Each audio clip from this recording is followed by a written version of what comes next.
ఈ సచిదానంద సద్గురు సాయినాథ్ మహారాజ్ గుప్త యోగులని శ్రీ రాకాడి బాబా గురించి మళ్ళీ కొన్ని ఘట్టాలు మనం స్మరించుకుంటూ ఉన్నాం.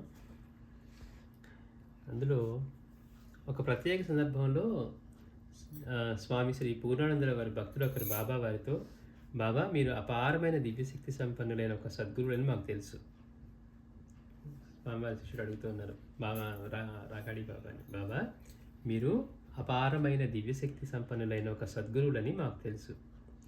అలా మిగతా కొంతమంది గురువుల వలె మీరు శిష్యగణాలకు ప్రాముఖ్యత కల్పించకుండా శిరోమాణిక్యంలో ఒకే ఒక శిష్యుడిని ఎన్నుకున్నారు, ఏనుగు బిడ్డని. మీరైతే నా సంపూర్ణ అనుగ్రహం నా శిష్యునికి సర్వదా ఉంటుంది అని చెప్తున్నారు. కానీ వారి అవస్థ చూస్తే అష్టదారిద్ర్యానికి మారుపేరులా ఉంది. చూడండి, అంటే స్వామివారు ఎంతో సింపుల్గా ఆ కుటీరం దగ్గర అట్లా ఇలా ఉన్నారు కదా. అయితే వీళ్ళకి ఎలా ఉంటుంది చూడటానికి, ఘనంగా ఏదో ఒక సింహాసనం మీద కూర్చోనో లేకపోతే అన్నీ జరుగుతూ ఉంటేనో అనుకుంటున్నారు. సర్వదేవతలు ఆయన ఆజ్ఞ కోసం ఉన్నారని అక్కడే తిరుగుతూ ఉంటారని మనలాంటి వాళ్ళకి ఎలా తెలుస్తుంది? మనకు కనిపించేది అక్కడ ఏమి హంగు ఉంది, ఎలా ఉంది ఆశ్రమం, ఇలా కనపడతాయి. అందుకని అంటున్నారు మీరు అపారమైన దివ్యశక్తి కలిగిన వారు, ఒక సద్గురువులని మాకు తెలుసు. అలా మిగతా కొంతమంది గురువుల వల్లే మీరు శిష్యగణాలకి ప్రాముఖ్యత కల్పించకుండా శిరోమాణిక్యంలో ఒకే ఒక శిష్యుని ఎన్నుకున్నారు. పైగా మీరేమన్నారు, మీరైతే నా సంపూర్ణ అనుగ్రహం నా శిష్యునికి సర్వదా ఉంటుంది అని చెప్తున్నారు. కానీ వారి అవస్థ చూస్తే అష్టదారిద్ర్యానికి మారుపేరులా ఉంది. మీలా వారు కూడా సామాన్యులు కాదని మాకు తెలుసు. అయినా వారి పరిస్థితి చూస్తే మాకు ఎంతగానో బాధగా ఉంది. అసలు ఈ దుర్దశకు కారణం ఏంటి అంటే, వీడి ఉద్దేశం ఏంటంటే ఆయన గొప్పవారని తెలుసు, కానీ చూస్తానికి ఎట్లా ఉందంటే అష్టదారిద్ర్యం పట్టుకున్నట్టుగా ఉంది. అసలు ఈ అష్టదారిద్ర్యానికి లేకపోతే అసలు ఈ కర్మకి దుర్దశకి కారణం ఏంటి? వారు ఇందులోంచి బయటపడలేరా? నిజంగానే మీ అనుగ్రహ ఆశీస్సులు వారిపై ఉన్నట్లేనా అని వాపోయారు. ఆ భక్తుని ఆవేదన అర్థం చేసుకున్న బాబావారు అప్పుడు, చూడు శివ, మేమెన్నడూ అబద్ధం చెప్పం. పూర్ణానందునికి మా పూర్తి అనుగ్రహ ఆశీస్సులు ఎప్పుడూ ఉంటాయి. మాయాతీతులైన తను కూడా సంకల్ప సిద్ధుడే. ఇహలోక సుఖాలను తృణంగా భావిస్తున్న పూర్ణానందుడు సంకల్పరహితుడే. అసలు విషయం ఇలా ఉండగా నన్నేం చేయమంటావు చెప్పు అని అనగా, మౌనం విద్వాన్ లక్ష్యం అన్నట్లుగా ఉత్తరం లేక ఆ భక్తుడు మౌనం వహించారు. నువ్వేమనుకుంటున్నావు? ఆయనకేదో దుర్దశ పట్టింది కాబట్టి ఇలా గొప్పగా లేరనుకుంటున్నావేమో. స్వామివారి గురించి చెప్తూ, పూర్ణానందునికి మా పూర్తి అనుగ్రహ ఆశీస్సులు ఎప్పుడూ ఉంటాయి. మాయాతీతులైన తాను కూడా సంకల్ప సిద్ధుడే. ఒకవేళ కావాలి అనుకుంటే క్షణంలో సృష్టించగలరు, అంతటి సంకల్పం. ఇహలోక సుఖాలను తృణంగా భావిస్తూ ఉన్న పూర్ణానందుడు సంకల్పరహితుడే. సంకల్పం లేకుండా ఉంటున్నాడు, అంటే ఆయన చేస్తే ఏదైనా రావాల్సిందే. అసలు విషయం ఇలా ఉండగా నన్నేం చేయమంటావు చెప్పు అనేసరికి ఇప్పుడు ఇతనికి ఏం సమాధానాలు చెప్పాక మౌనం వహించాయంట. అంటే ఆ అతిరథ మహారథులైన గురు శిష్యులు ఇరువురు కూడా ఒకరిని మించిన వారు మరొకరు అన్నమాట. అలా ఇరువురు సంకల్పరహితులు కూడా ఇంకిప్పుడు సంకల్పరహితులైన బాబా వారి సంకల్ప సిద్ధి గురించి స్వామివారు చెప్పిన ఒక సంఘటన వివరిస్తాను. బాబా వారు ఒకసారి తమ తీర్థయాత్రా సందర్భంలో ఒక ఊరి నుండి అలా వెళ్తూ ఉండగా దారిలో వారికి ఒక మామిడి తోట కనిపించింది. బాబావారు వెళ్తూ ఉంటే తీర్థయాత్ర సందర్భంలో వెళ్తున్నప్పుడు దారిలో వారికి ఒక మామిడి తోట కనిపించిందట. ఆ మధ్యాహ్న వేళలో కాస్త విశ్రాంతి తీసుకోవడానికి అది అనువైన స్థలమని ఆ తోటలోకి ప్రవేశించి ఒక మామిడి చెట్టు కింద కూర్చున్నారు బాబావారు. అలా విశ్రాంతి తీసుకుంటున్న బాబావారికి 1-2 మామిడి పండ్లు తింటే బాగుండేది అనిపించింది.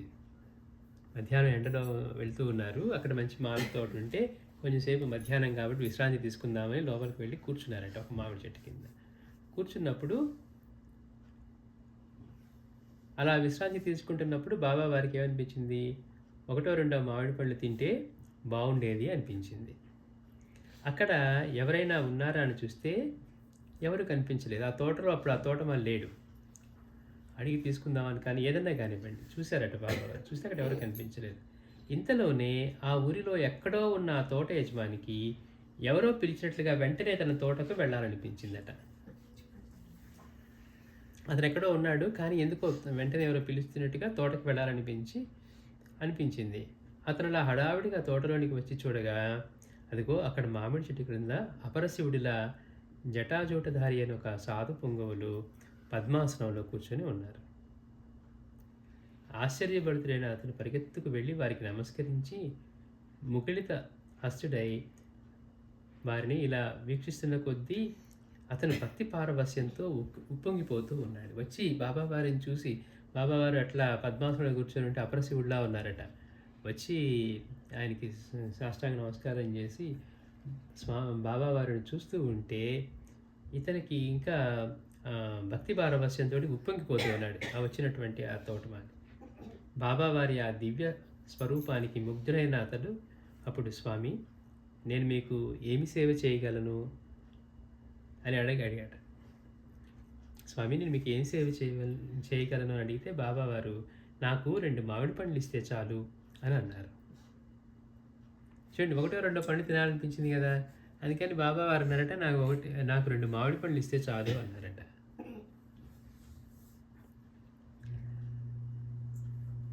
అలాంటి ఇంకెన్నో తోటలకు యజమాని అయిన అతను అప్పుడు 2 మామిడి పండ్లు ఎందుకు స్వామి, ఈ తోటను మీరే స్వీకరించి ఇక్కడే ఉండి మమ్మల్ని అనుగ్రహించండి అన్నాడు.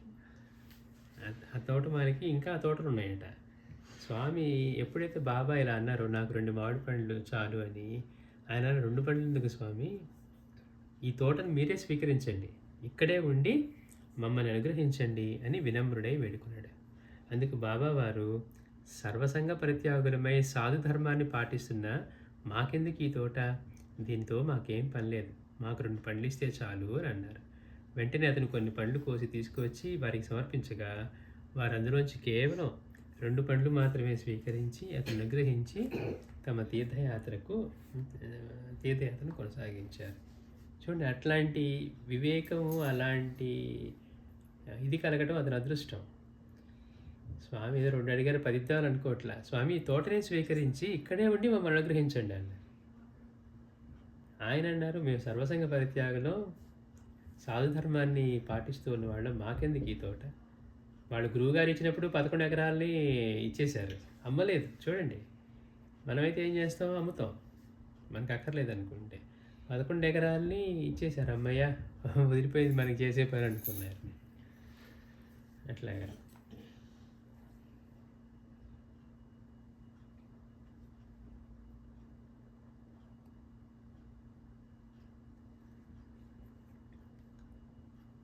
ఏదేమైనా కానీ ఎవరున్నా లేకపోయినా నిత్యానంద భగవాన్ వారు సజీవంగా ఉన్నంత కాలం వరకు బాబావారు తప్పకుండా 24 గంటల్లో ఒక్కసారైనా వెళ్ళి వారు దర్శనం చేసుకున్నారు. క్యాంటీన్లో పనిచేసేవారు, వంట పని చేసి భక్తులందరికీ వాళ్ళందరినీ గురుస్వరూపాలుగానే సేవిస్తూ సేవ చేసేవారు. కానీ రోజు మొత్తంలో ఒక్కసారైనా సరే వారి దర్శనం చేసుకొని వెళ్ళాల్సిందే. అట్లా తప్పకుండా ఒక్కసారి దర్శనం చేసుకునేవారు. ఏ సమయంలోనైనా భగవాన్ వారిని దర్శించుకునేందుకు బాబా వారికి అనుమతి ఉండేది. నువ్వు 10ంటికే రావాలి, లేకపోతే మధ్యాహ్నం రావాలి లేదట, ఏ సమయంలో అయినా వచ్చి దర్శించుకోవచ్చు అని నిత్యానంద భగవాన్ వారు రాకాడి బాబా వారికి అనుమతి ఇచ్చారు. అయితే బాబా వారు సామాన్యంగా భక్తులు లేని సమయం చూసి, అంటే మధ్యాహ్నం కానీ రాత్రి కానీ భగవాన్ వారి ఆశ్రమం వెనుక ద్వారం గుండా వెళ్ళి గురుదేవుల్ని దర్శించుకొని వస్తూ ఉండేవారు. ఆయనకి రాజమార్గం ఉన్నా కానీ బాబావారు ఏం చేసేవారట, మధ్యాహ్న సమయం అంటే భక్తులు తక్కువగా ఉండే సమయం, భక్తులు లేనప్పుడు మధ్యాహ్నం కానీ రాత్రి కానీ వెళ్ళేవారట. అది కూడా మళ్ళీ వెనుక ద్వారం గుండా ఆశ్రమంలోకి వెళ్ళి తమ గురుదేవులను దర్శించుకొని వస్తూ ఉండేవారు. అయితే ఇందులో అసలైన మర్మం ఏంటంటే ఆ గురు శిష్యుల మధ్య ఎంతో దృఢమైన అనుబంధం ఉన్నప్పటికీ కూడా ఆ అనుబంధం ఒక బహిరంగ రహస్యంగా ఉండేది. అంటే ఏంటి, భగవాన్ దగ్గర నేను డైరెక్ట్గా వెళ్ళిపోవచ్చు, యాక్సెస్ ఉంది ఇలా చెప్పుకోవట్లే. ఆయనకి ఎంతటి అనుబంధం ఉన్నా, ఎంతటి ఇది ఉన్నా కూడా అది బహిరంగ రహస్యంగా ఉండేది తప్పించి బాబా వారు శ్రీ నిత్యానందుల వారి శిష్యులని ఎవరికైనా తెలుసా అని అడిగితే ఎవరికీ తెలియదు. అట్లా ఉండేదట. కానీ కొందరికి ఆ విషయం తెలుసు. అయితే తెలిసిన వారు కూడా అది తెలియనట్లుగానే నటించారు. గురువు ఎంత గొప్పవారైనా వారి సన్నిధిలో కూడా భావదారిద్ర్యం కలిగిన కర్మపరులు ఉంటారు కదా. పూర్ణపురుషుడైన ఆ గురువు అన్నిటికీ అతీతులుగా ఉన్నా కూడా ఉచ్చనీచాలను భూతద్దాలతో చూచి కేవలం మాటలతో విర్రవీగుతున్న ఎందరో చీడ పురుగులు ఆ దర్బార్లో కూడా ఉంటారు. అన్ని చోట్ల ఉంటారు. గురువు ఎంత గొప్పవాడైనా ఇట్లాంటి భావదారిద్ర్యం కలిగిన చీడ పురుగులు ఎంతోమంది ఉంటారు. పూర్ణపురుషుడు ఆ గురువు అన్నిటికీ అతిథులుగా ఉన్నా కూడా ఉచ్చనీచాలను భూతద్దాలతో చూచి కేవలం మాటలతో విర్రవేగుతున్న ఎందరో చీడ పురుగులు ఆధార్ బార్లో కూడా ఉంటారు. ఎంత శోచనీయం. పైగా శ్రీ నిత్యానందుల వారు కానీ బాబా వారు కానీ వారి ఇరువురి మధ్య గల గురు శిష్య బంధం గురించి అన్యులెవరికీ తెలియాలని భావించలేదు కూడా. బాబా వారు అలా తమ గురుదేవుల దర్శనానికి వెళ్ళినప్పుడల్లా వారికి అవసరం ఉన్నా లేకపోయినా భగవాన్ వారు డబ్బు రూపంగా కానీ వస్తు రూపంగా కానీ తమ చేతికి అందినంత తమ ప్రియశిష్యునికి ఇచ్చి అనుగ్రహించేవారు. అయితే బాబావారు ఏం చేసేవారంటే భగవాన్ వారు ఇచ్చినదంతా కూడా తన ఆశ్రమం చేరకముందే అందరికీ పంచిపెట్టి వెళ్ళినట్లుగానే ఉట్టి చేతులతో తిరిగి వచ్చేవారు. గురువు ఏమిచ్చినా కూడా మళ్ళీ తనేం ఉంచుకోకుండా వస్తువుల్ని కొన్ని గృహస్థులకి కొన్ని పిల్లలకి మిఠాయిలు అయితే పిల్లలకి వీళ్ళకి ఇచ్చేవారట. వస్తువులు ఏమైనా ఇస్తే కప్పులు అవి కూడా ఇచ్చేవారట. అవి కూడా అన్నీ ఆ గృహస్థులకి ఇచ్చేవారట. అధర్మాన్ని అసత్యాన్ని కించిత్ కూడా సహించలేని బాబా వారు ధర్మం కోసం సత్యం కోసం ఈ ప్రపంచంతోనైనా పోరాడడానికి సిద్ధంగా ఉండేవారు. అయితే నిత్యానంద భగవాన్ వారు 1961 ఆగస్టు 8వ తేదీన తమ అవతారం చాలించేంత వరకు బాబా వారిని నానా విధాలుగా నియంత్రించేవారు. శిరోమాణిక్యంలో ఇలాంటి గుణ విశేషం ఉన్నందువల్లనే వారు క్షణక్షణానికి రంగులు మార్చే నైవంచకులై నకిలీ గురువులను భక్తులను తమ దగ్గరికి రానివ్వకుండా దూరంగా ఉంచారు.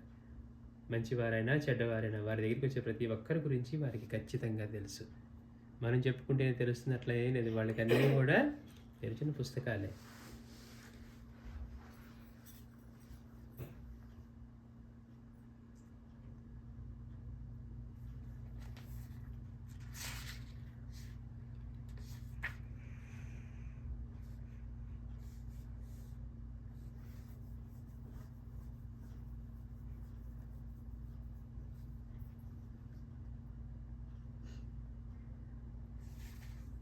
ఒక వేసవి కాలంలో భివండి నుండి ఇద్దరు మిత్రులు బాబా వారి దర్శనానికి ఆశ్రమానికి వచ్చారు.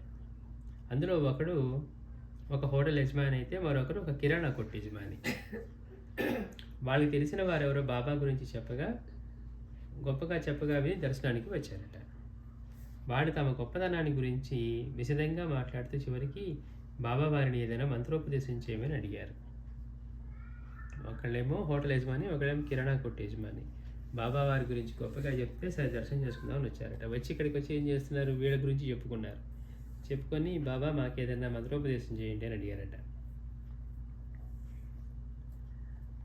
అడిగితే వారు అప్పుడు అంతేనా, సరే వెంటనే చేస్తాను, కానీ దానికి ముందు నేను కొన్ని పనులు ముగించేవి ఉన్నాయి, మరి ఎలా అన్నారు. అలా అడగగా వాళ్ళు మా వల్ల అయ్యే పనులు అయితే ఏమైనా ఉంటే అవి మేమే చేస్తాం అన్నారు. గుర్తొస్తుందా మీకు? కష్టమైనది ఇస్తారు బాబా వారు చిన్నగా అలా కదిలిస్తే. వారు అప్పుడు ఆనందం నటిస్తూ మా వల్ల ఏదంటే మేము చేస్తామంటే బాబా వారు ఆనందం నటించారట. శిష్యులంటే మీలా ఉండాలి, మీ వల్ల అయ్యే పనులే మేము చెప్పేది, రండి చూపిస్తానని అంటూ ఆ సూర్యగుండం దగ్గరికి తీసుకువెళ్ళి ఆ గుండానికి ఇటు పడవర వైపు అప్పుడు ఒక గుండు రాయి ఉండేది, దానిని అటు దక్షిణం వైపు తీసి పెట్టమని అంటూ వారు ఒక గట్టి కర్రను ఆ రాయి కింద పెట్టి అటు ఇటు కదిలించి చూడగా అందులో ఒక అతను వెంటనే ఆ పని నేను చేస్తాను అన్నాడు.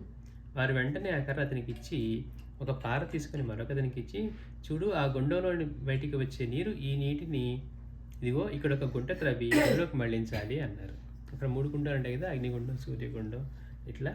సో అక్కడికేమో రాయి కదిలించే పని ఇచ్చారు. తర్వాత ఇంకొకరికి పార ఇచ్చి ఇందులోంచి వచ్చే నీరు ఇందులోకి వెళ్ళేట్టుగా అక్కడ గుంట తవ్వమన్నారట. అందులో నీళ్లు మళ్లించాలి అన్నారట. అంటూ అక్కడ క్రింద పెట్టగా ఆ మట్టి సునాయాసంగా వచ్చింది. ఏది బాబా అట్లా చూపిస్తే వెంటనే అతను ఓ ఇంతేనా, మేమిద్దరం కలిసి ఈ పనులు వెంటనే ముగించుకొని వస్తాము, మీరు వెళ్ళండి అని అంటూ బాబా వారిని వెనకకు పంపి వాళ్ళ పనులు మొదలుపెట్టారు. అయితే అదే చిత్రము ఆ రాయి బాబా వారు కదిపినప్పుడు కదిలింది, కానీ వాళ్ళు కదిపితే ఒక్క అంగుళం కూడా అటు ఇటు కదలడం లేదు. పాపం అతను ఆ కర్ర సాయంతో అటు ఇటు తిరిగి కూర్చొని నిల్చొని అన్ని విధాలుగా ప్రయత్నిస్తూనే ఉన్నాడు. కానీ నీవెంతో నేనెంతే అని అన్నట్లుగా ఉంది సంగతి.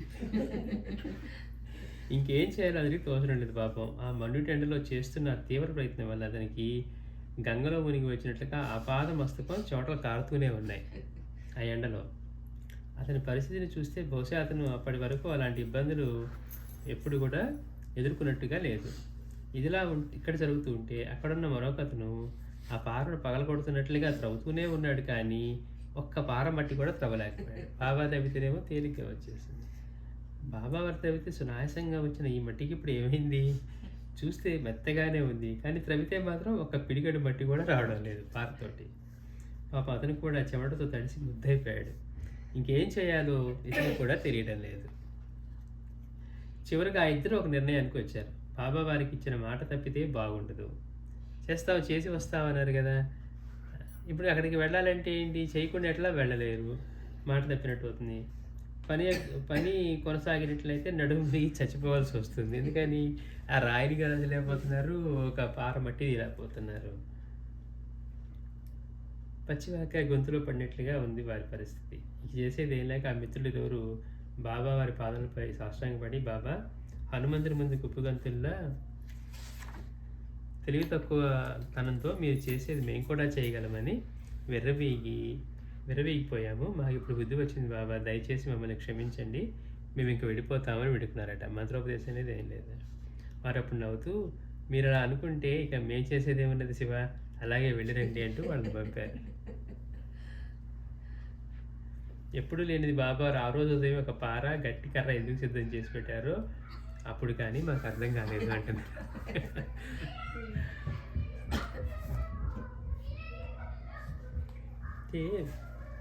అర్హత ఉండాలి,